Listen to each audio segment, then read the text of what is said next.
Hi everyone! Welcome to Staying Fertile. I'm Sandra and I'm really excited that you're here on this journey with me. So, the reason why I'm starting this YouTube channel is because I want to understand how I can increase my fertility span. So, what that essentially means is how old can I be before I choose to have a family or choose to have kids? This is going to be about prioritizing personal and professional growth and truly finding out who I am before I decide to have a family. I also want to share this journey with others so they can learn from my experiences and so we can become educated in this topic of prolonging our fertility span and understand what choices we have available before we choose to have a family. So join me as we explore the road to maintaining our fertility and embracing the lives we choose to lead. Okay, so why am I delving into this territory, staying fertile? Well, it's a personal one. I found myself at 30, childless, unmarried, and wondering why I had societal pressures weighing on me to have kids or to find my husband or to settle down. Why was I getting stressed about this? I did a lot of internal reflecting and it's been on my mind a lot. And I had countless conversations with friends and I realized that the pressure wasn't exactly external. It was internal, ingrained from societal norms. And I'm not going to blame societal norms. This is just how I personally felt, why I felt finding a husband, having kids was going to give me happiness. That was like the one thing I knew I was striving for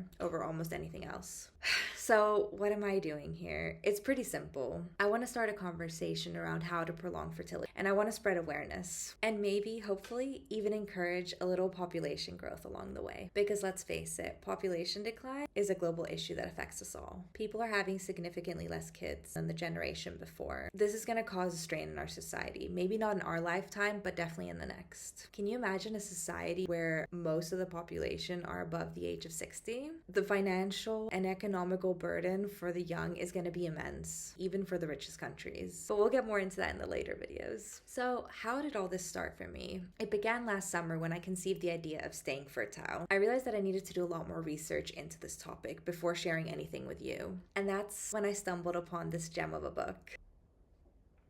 It's called Beyond the Egg Timer, a companion guide of having babies in your mid-30s and older. It's by Emma Williams and Sharon Praisman Fisher. And boy, do these ladies go into some very interesting topics and some very interesting statistics. So this book isn't just for people who are struggling to conceive. It's for everyone who's ever considered parenthood, faced infertility, or questioned the timing of it all. It compiles real stories, scientific research, and evidence-based advice on the complexities of starting a family later in life. So post 35. This book was eye-opening and perfect for me in so many ways, providing answers to my curiosities. And as I delved deeper into this book, I found solace. I learned that the ticking biological clock isn't as loud as we think. Listen to this. Approximately 60% of couples between the age of 35 and 39 will conceive within 6 months of trying. By the 1-year mark, 82% of those couples will achieve pregnancy. After 2 years, 90% of couples will conceive on their own. What about the last 10%? According to a German study, 5% will conceive within 36 months. So if I did the math right, that's 95% of people will conceive within 3 years. And then it says a British study found that only 1% of the population trying to conceive is truly sterile, meaning that they could never have children without intervention. Still, not that you can't completely have children. Most older couples can conceive naturally, but not necessarily quickly. And this was one of the statistics from this book that really got me to reflect on when I want to have children. I think reading a statistic like this as a woman who's always felt this pressure of this biological clock, it was very comforting. The great thing about this book is it delves into so many common misconceptions about fertility and on conceiving later in life. It also shares stories about people who have had wild experiences with fertility and people who share many of the feelings I've had about starting a family. It's kind of allowed me to feel freedom in my life choices and showed me a lot more options that are available.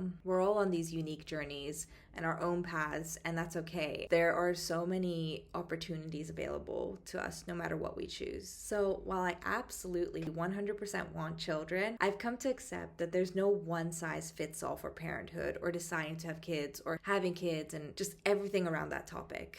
All right, let's maybe talk a little bit about what it's like right now. Right now, I think many of us are navigating a world where the idea of having a family, pursuing the right career, and self-fulfillment is constantly evolving. I think that a question that many of us face in silence is, what does it mean to build a family in today's world? How do you do this? Do we need to have our own families, and why? Today's advancements in healthcare and technology has really redefined the concept of a biological clock, giving us so much more freedom to do what we want to do. But this freedom freedom can also come with a lot of uncertainties and more questions. How do we balance our personal aspirations with the desire to have a family? And furthermore, like, what does it mean to be a parent in today's society? And importantly, how do our choices affect our community and the larger world? This channel is my quest to find answers. We'll explore the science, the stories, and the strategies that can help us forge a path to a future that ensures the continuation of consciousness. Because in order for us to change the world, we really have to understand it. So what can this be like? If our fertility isn't static and we can extend our fertility span, then what? Why would I want to do this? What can I achieve before parenthood? And why do I want to wait? How many of us have heard and felt that right now isn't the right time to have kids? Imagine a world where the decision to start a family wasn't dictated by age, but by readiness, emotional, financial, and societal readiness. A world where both men and women are equally informed and empowered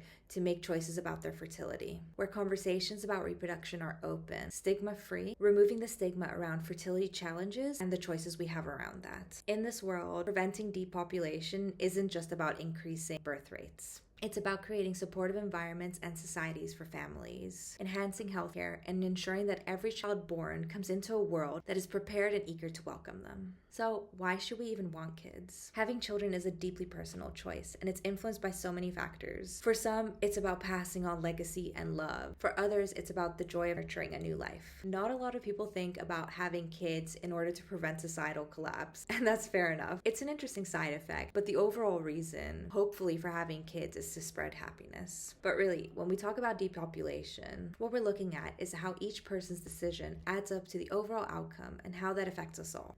So as I dive deeper into this journey, I'm exploring not just the personal fulfillment that comes from parenthood, but also the societal, environmental, and the global implications of our reproductive decisions. It's going to be about understanding how each of our personal choices contributes to the larger narrative, living meaningful lives, the continuation of consciousness, and leaving a lasting impact on the world. So essentially, it's about finding purpose and meaning in our existence, pushing us to ask the big questions and seeking meaningful answers. So if you want to figure out how we can do this, stick around. We're going to be diving into topics like healthy living, prolonging health span, prolonging our fertility span, understanding all things fertility essentially, and reducing the risk of not having children. So if this resonates with you, I invite you to engage in the conversation, and if you feel extra positive, then please like and subscribe to this YouTube channel. All right, so together let's strive for a more fertile future and take steps towards preventing depopulation.